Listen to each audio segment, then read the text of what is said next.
In consequence of the large tabernacle being unable to accommodate the General Assembly of the Saints, an overflow meeting was held in the Assembly Hall, Salt Lake City, April 5, 1891, commencing at 2:00 p.m. Apostle F. M. Lyman presided. The choir sang "Zion Stands with Hills Surrounded." Prayer by Bishop George H. Taylor. The choir sang "'Twas on that dark, that solemn night." The 19th Ward Bishopric and teachers administered the sacrament. Elder John Morgan spoke concerning the favorable circumstances surrounding the church at the present time, 61 years after its organization, considering the hardships and persecutions to which its members had constantly been subject in times past. Our settlements, which extend from Canada in the north into Mexico in the south, teem with their tens of thousands, many of whom have been gathered from the different nations of the earth. Though so many different nationalities are represented in the church, there should be no division or class distinction among us on national lines. All sectional organizations representing classes and nationalities should be discouraged whenever and wherever they tend to divide the people and create clannishness. One object of the gospel of Christ is to make all true followers of the Redeemer one, and to establish a common brotherhood in which all class distinctions and national difference should be forever obliterated. One should not feel himself above another because of the land that gave him birth, and no derision on account of nationality should be tolerated in the midst of the saints. We should share all our privileges and rights on equal principles, the same as we enjoy certain rights and benefits as citizens of our great common country, whether we are American-born or have become citizens by adoption.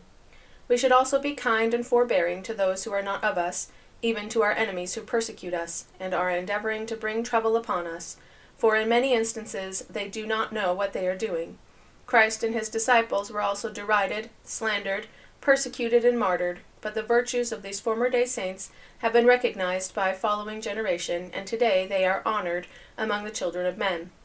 So also will the Latter-day Saints in course of time become known throughout the world and be accepted on their true merits of what they really are, and not for what their enemies represent them to be at the present time. Elder Joseph M. Tanner referred to what the gospel had already done towards destroying national feelings and sectionalism among the saints, and thus we have been enabled to accomplish by our union that which otherwise would have been impossible. The saints are looking forward to the great reward promised the faithful, in which they have implicit confidence. Their aim is set high, their aspirations are noble and good, their ambition is commendable, and their hearts are bent on possessing the eternal riches of heaven. While many ambitious men of the world have set their aim high, and through their perseverance and determination have succeeded in obtaining power and dominion on the earth, the saints are patiently awaiting the results of their labors of love, and look with much interest to the final outcome of the great war, which is continually raging between the powers of darkness and the intelligence of heaven. And they will obtain all they desire in righteousness if they continue faithful and true to the end.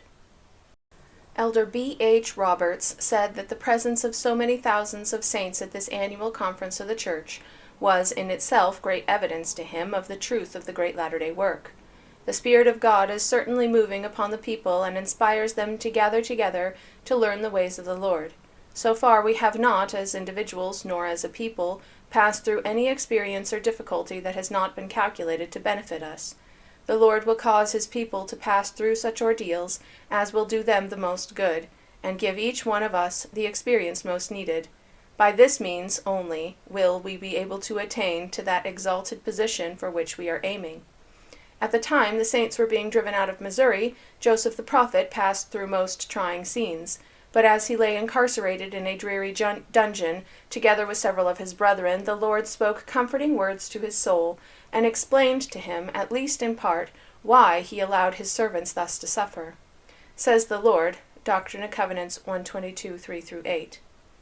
The people shall never be turned against thee by the testimony of traitors, and although their influence shall cast thee into trouble, and into bars and walls, thou shalt be had in honor, and but for a small moment, and thy voice shall be more terrible in the midst of thine enemies than the fierce lion, because of thy righteousness. And thy God shall stand by thee forever and ever, if thou art called to pass through tribulation, if thou art in perils among false brethren, if thou art in perils among robbers, if thou art in perils by land or by sea, if thou art accused with all manner of false accusations, if thine enemies fall upon thee, if they tear thee from the society of thy father and mother and brethren and sisters, and if with a drawn sword thine enemies tear thee from the bosom of thy wife and of thine offspring, and if thou shouldst be cast into the pit, or into the hands of murderers, and the sentence of death passed upon thee, if thou be cast into the deep, if the billowing surge conspire against thee, if fierce winds become thine enemy, if the heavens gather blackness, and all the elements combine to hedge up the way, and above all, if the very jaws of hell shall gape open the mouth wide after thee, know thou, my son, that these things shall give thee experience, and shall be for thy good. The Son of Man hath descended below them all. Art thou greater than he? Of the many great and glorious revelations given to the prophet Joseph, perhaps none of them contain greater promises than this one. In that time many prominent men in the church turned against the prophet, and became traitors to him and the work of God. But they did not succeed in turning the hearts of the saints away from him, nor did their opposition to him harm in the least degree in the final outcome. As it was with the prophet Joseph, so will it be with all the Latter-day Saints, who prove faithful to their God and his cause. Then let persecution continue to rage and bring what it will. Let there be another exodus, and another breaking up of our homes, and sacrifice of worldly possessions. Yet let death come in its worst forms, or chains of slavery, and it will all be for our good, and we have no grounds for fear.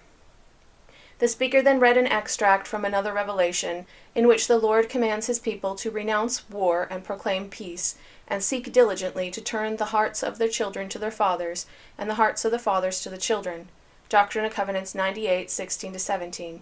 And then said it was a strange fact that notwithstanding the peaceful mission of the Latter-day Saints in behalf of both the living and the dead, they should be defamed and denounced as a wicked and bloodthirsty people, and be accused of disloyalty and numerous other crimes entirely unknown among us. Peace on earth and goodwill to man is and has always been our motto, and nothing could be farther from the truth than the accusation that we are a rebellious and warlike people. Truth, however, though slow in its progress, will prevail at last, and establish itself on the ruins of falsehood. And where revolution may succeed revolution, society be destroyed, and virtue and truth be trampled underfoot by the wicked and ungodly, these mountain valleys shall preserve the virtues, strength, and elements of truth which shall finally renovate the earth, and restore its inhabitants once more to their original purity and happiness. Apostle Abraham H. Cannon said he had learned to acknowledge the truth of the saying that there needs be opposition in all things. Trials and difficulties are necessary to purify the saints. And it is a positive fact that the work of God has made the greatest progress in the midst of persecution and opposition. It is very doubtful whether our missionaries who have gone abroad would have made much progress in their various fields of labor if they had not encountered opposition. It is said that when the first elders who brought the fullness of the gospel to the nation of Great Britain reported the opposition they met with there, both from the seen and the unseen world, the prophet Joseph rejoiced and declared that he knew the mission would prove a success, which it did.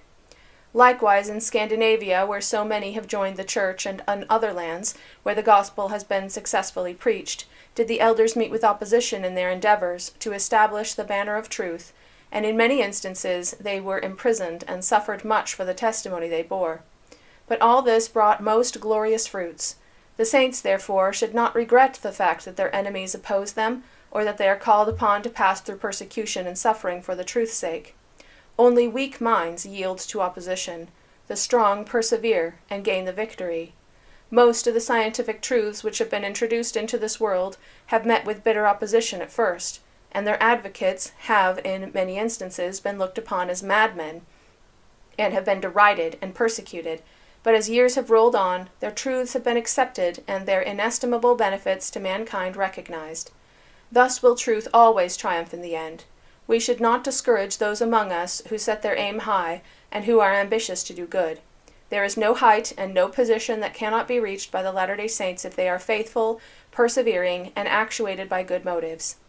The speaker then referred to the position taken by Abraham of old in refusing to worship the idols of his native land, notwithstanding his father's displeasure, and the king's reprimand, and when he was encouraged to worship fire, water, and the clouds, the winds, and other powers, he chose to worship the true author of these elements, the great God of heaven.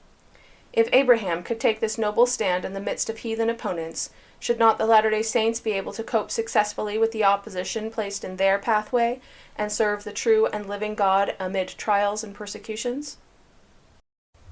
The choir sang the anthem, How Beautiful Upon the Mountains. Benediction by Elder Andrew Jensen.